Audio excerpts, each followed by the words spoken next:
各位粉絲、各位朋友，歡迎大家嚟到凌晨空間之飛升龍堂，身邊呢位就係、Hello，我係翼龍師傅啊！大家好啊！嗱，咁啊又到翼龍師傅為大家講呢個風水命理嘅故事啦。嗱，今次未講之前咧，首先同大家講咧，嗱呢啲無事牌啦、化病葫蘆啦、玉扣啦，已經到咗貨啦。咁啊唔好意思啊，啲粉絲等咗咁耐啊，咁呢兩日就會寄出俾大家㗎啦。咁如果仲有粉絲想請嘅話咧，就揾小助手啦，我會將小助手寫喺度嘅。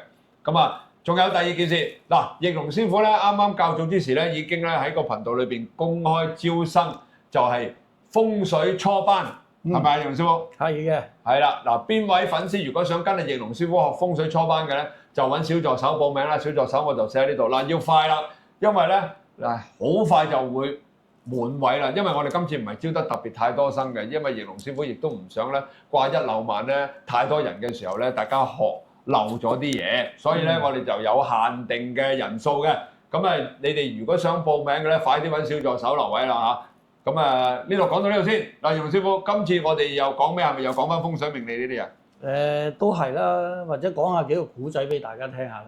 我講風水擺設嘅故仔係嘛？係冇錯冇錯。好，正講。啊，就係即係成日好多人都見到嘅，喺啲鋪頭門口見到嘅大笨象啦。哇！呢啲大笨象好靚喎！哇！呢啲係咪白玉啊？係啊，呢個白玉嚟嘅。好靚啊！呢啲啊，你睇呢啲，哇！我屋企都有擺嘅，其實。係啊，我屋企擺。咁你都幾叻喎？嚇！我唔識㗎，我聽人哋咁樣講，我擺咗喺度。不過可能啲位擺錯晒。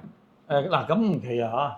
其實要擺呢個吸水象，其實係有技巧喺裏邊嘅。哦，咁你請你講啦，啲古仔。係啦，即係我見有好多咧，都好似擺得好似唔係好啱，可能好似你咁樣見人擺你又擺咁樣。我亂擺嘅就係啊。係啊。其實我咧就嗱有個古仔，我就曾經去一個客嘅公司，係佢做美容嘅。我去到公司咧，佢門口擺咗一對呢啲嘅吸水象喺度。幾好啦，咪吸錢啦。係啊，佢咧就生意咧就真係做唔切嘅。哇，咁啊好啊，幾犀利，幾犀利。咁我就話：咦，我話你對吸水象係邊個師傅幫你擺嘅咧？咁樣。咁因為我見佢擺啱咗位嘅。哦。咁佢話冇喎，我冇揾師傅擺喎。佢自己感應到邊度就擺邊度。咁神奇？係啊，其實可能因為有時咧，佢行運咧，一個人行運嘅時候咧，亂擺都會中。哦，係啊，連買隻象都買啱嘅喎。嚇！佢就買咗隻咁樣嘅象嘅喎。呢啲白玉嚟嘅喎。白玉，但係其實你有冇留意個象鼻係點嘅？向下咯。係咪直㗎？係啊。係嘛？係啊。係啊，嗱你，但係有出邊有好多咧，個象鼻係翹起向後㗎嘛。即係咁樣扮上嚟向後㗎嘛個象鼻。唔係啊，出邊買嗰啲係一隻向下一隻向上啊嘛。係有啲係一隻向下一隻向上。咩招財招福啊？嗱，我亂噏㗎咋，我聽網上講啊，唔知啱唔啱啊？我亂噏。嗱，咁啊呢個真係各施各法啊。係嘛？係啦，咁我又唔知道人哋嗰啲得唔得。啊，咁你嗰啲咧？但係我知道我呢個得。啊。係啦，所以我又唔敢講人哋嗰啲。咁你講得嗰啲咧？啊，講得嗰啲咧就係話，其實象咧，因為我哋要個鼻係直嘅。係。有啲咧個象鼻垂咗落嚟之後，捲起啊，向後攣翻嘅。係啊，向後攣翻嘅。有啲向上，有啲向後。係。有啲係向上嘅，有啲係向後攣翻嘅。嗱，其實嗰種嚟講咧，我唔會用咯。點解咧？我吸水啊嘛，我咁攣住點吸咧？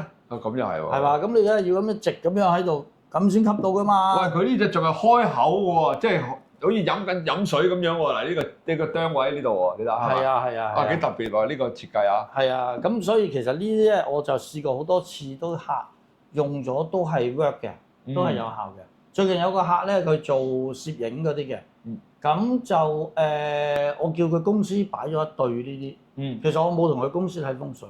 我幫佢屋企睇風水，但我見佢公司個影俾我睇，哇咁大鑊嘅，佢出邊嗰個唔掂喎。咁啊送少少嘢俾佢啦。係啦，就教佢喺公司嗰個窗口嗰度就擺咗對呢啲咁嘅吸水象啦。咁佢擺咗之後咧，佢就話明顯生意咧，即係屋企都未執好啊。屋企嘅風水，梗係啦，佢揾錢先啊嘛。即係屋企風水都未執好，但係佢已經擺咗對吸水象喺公司，佢就話明顯咧啲生意就多咗啦。哇，咁犀利啊！係啦，咁好開心嘅其實，所以你唔好睇少呢啲咁嘅大笨象、吸水象，好似話真定假㗎咁。咁我自己見，即係我自己試過好多嘅 case 就係都係成功嘅。咁樣即象大細有冇影響㗎咧？大細咧，有時你都知啦，有時有啲地方。尤其是屋企點，即係你呢啲已經好大㗎啦。係啊，你鋪頭就當然可能有機會大啲。如果屋企即係呢隻已經大啦，好多呢啲都已經 OK 啦。咁會唔會大細有影響咧？其實最緊要合理咯。咩叫合理？即係同個環境配合咯。哦，你冇理由整隻好似2尺高嘅大笨象。但係張台又得咁細。係啊，或者間屋啊得個百零尺咁樣。咁你擺隻尺幾高嘅大笨象喺度咁樣，咁啊唔合理咯。咁如果擺喺地下同擺喺嗰度個櫃，或者擺喺張台又有冇分別咧？通常我哋擺向街外，咁或者擺喺門口向出邊。即係冇分話，譬如我都係向街外，不過我等喺一個台仔上邊，咁又得唔得？如果有冇分嘅咧？我呢啲其實我哋通常就擺窗邊嚇，或者係擺喺嗰個門向出邊。哦，因為我哋要吸財啊嘛。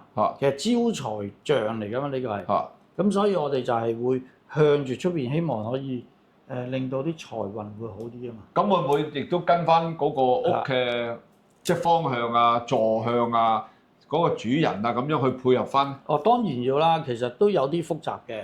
哦，好。呢一個係啊。唔怪得有啲人買咗翻嚟擺咗冇用啦。我又唔知啊，因為我就見到鋪頭啲人擺多啲，屋企我又好少見人擺嘅。屋企都有，屋企有，即係好似我咁，我真係周圍喺網上睇呢個睇嗰個咁都有擺。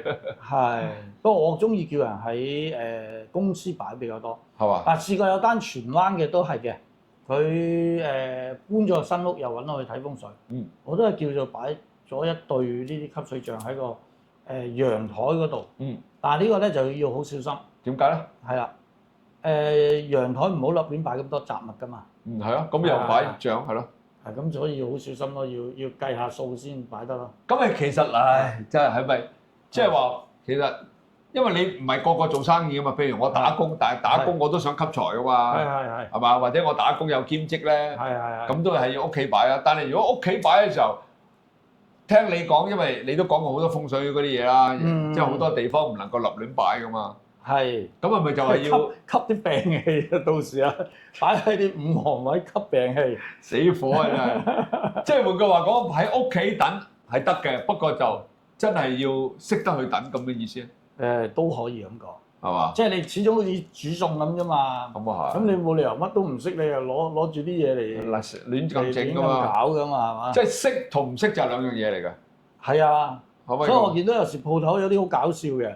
攞對象向住出邊咧，但係佢可能對面係一個垃圾收集站啊！咁即係垃圾收集站咁嘅，擺對象喺度咁向住垃圾收集站。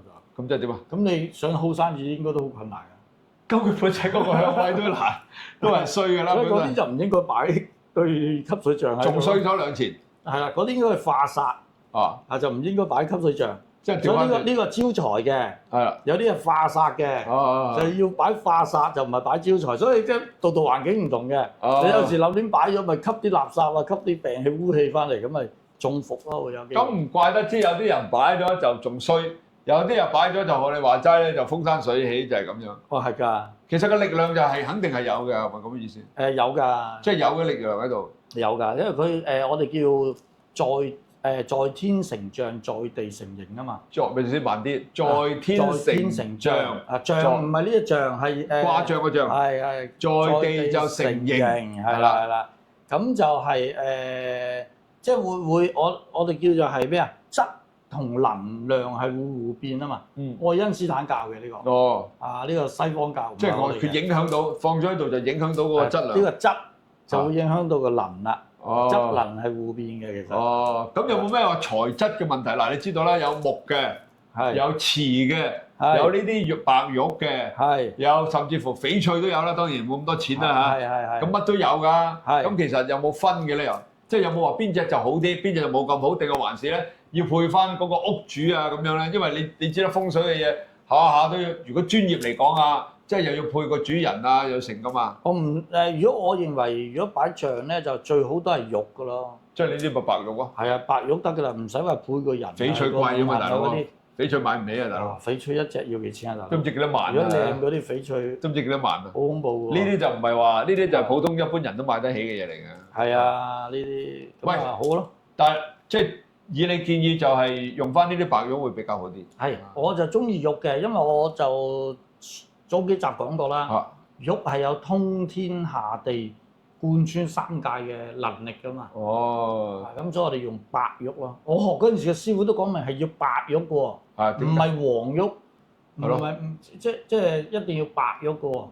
有咩分別啊？黃白咁你傳落嚟係咁樣啊嘛。即係你個門派教落嚟就係要咁樣。係啊，所以我哋平安教嗰啲全部都白玉，盡量係白玉。啲玉璽又白玉，你睇葉龍師傅呢個好大玉璽，不過呢個唔講住啊。呢個翡翠嚟㗎，呢個係嘛？係啊，呢個貴嘢嚟㗎，呢個。總之就玉啦嚇。係啊。唔係，我想問咧，仲有啦嚇，咁材質啊嗰啲啦，其實以你咁講啊，即係屋企就唔可以亂擺㗎。你即係你之前好多集都教過啦，係嘛？即係當然，如果你冇理由擺住向住個廁所㗎嘛。即係方位係咪都好緊要㗎咧？方位都要計嘅，又要計，都要計嘅。咁如果呢啲玉嗱，我哋好多時好似呢啲啊，你祈個福啊、念個咒啊，咁呢啲白玉又需唔需要咧？淨化下啦，加持下啦，會好啲㗎。係會好啲嘅，好多。即係我會好好多，即係個力量係大，即係能量強啲咁解啫。綜合啲講啊，因為我哋啲凡人咧，我哋就綜合啲，我問問題咧都要問得綜合啲。即係換句話講，第一最好就係白玉啦，係啦，你個門派啊教最好白玉啦。第二就係最好要加持啊，要念個淨化下啦，咁佢個力量就大啲。係，仲要配合嗰個方位。係當然啦。即係講仲要最好，即係其實方位係咪配合翻個屋企個主人啊？譬如我一家之主嚟㗎，我兩公婆揾食嘅，就用我哋嗰兩公婆嚟計翻嗰個數係咪咁？唔係，係以間屋嘅風水嚟計。以間屋嘅風水報告，唔係以個人嚟計，呢個係以間屋嚟計。即係佢個坐向啊，東南西北啊，用翻呢啲，即係等於咪有啲似聚寶盆咁啊？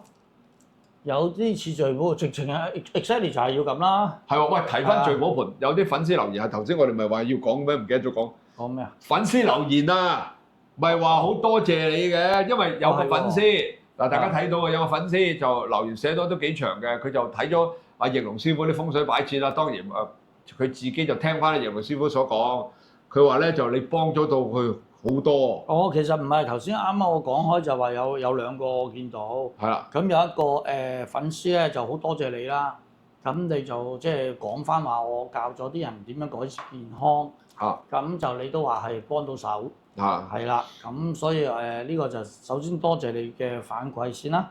咁第二位咧就話即係我教咗擺聚寶盆。咁亦都多謝你反饋話係好有效咁樣咯。係啊，咁啊多謝晒你，係啦。咁如果有其他粉絲真係覺得係有效嘅，都可以不妨同我寫出嚟，留言多啲人可以知道，係即係呢個見證咁啦。咁其實就係兩個粉絲咧，就聽咗我哋呢個頻道啊，翼龍師傅講嗰啲擺設啊嗰啲，咁佢自己擺咗之後咧，就竟然咧就將喺佢身體上面咧得到好大嘅改善，咁佢就留言講翻出嚟嘅，包括聚寶盆就當然招財啦，錢，應該係啩？直頭係咯，應該係啩？聚寶盆唔係講錢咩？好啦，咁嗱咁啦，如果你哋真係想請呢個佛像嘅咧，你哋留言啦，揾阿小助手啦。睇下翼龍師傅有冇辦法去幫到你哋擺個吸多啲財啊！我呢個咧，我就請㗎啦嚇，你麻煩你啦，幫我話俾我聽咧，究竟我屋企等喺邊個位，同埋點樣去擺設啊？唔該你啊，仲有幫我祈埋福添啊，都幫我啊，唔該你啊，得唔得先？好 OK。真係好勉強嘅，你睇佢勉強嘅啫。唔係。係，喂，好啦，咁呢集咧嗱，就到呢度差唔多啦。嗱，好多謝大家咧，繼續收睇我哋嘅凌晨空間之飛星龍堂啊啦。仲有再提大家啦，阿翼龍師傅嗰個風水班咧就開班㗎啦。你哋要報名咧就揾小助手啦嚇。記住啦，座位有限啊，咁報名就從速啦。好啦，咁呢集到呢度啦，翼龍師傅，我哋同粉絲講再見啦。好嘅，拜拜，拜拜。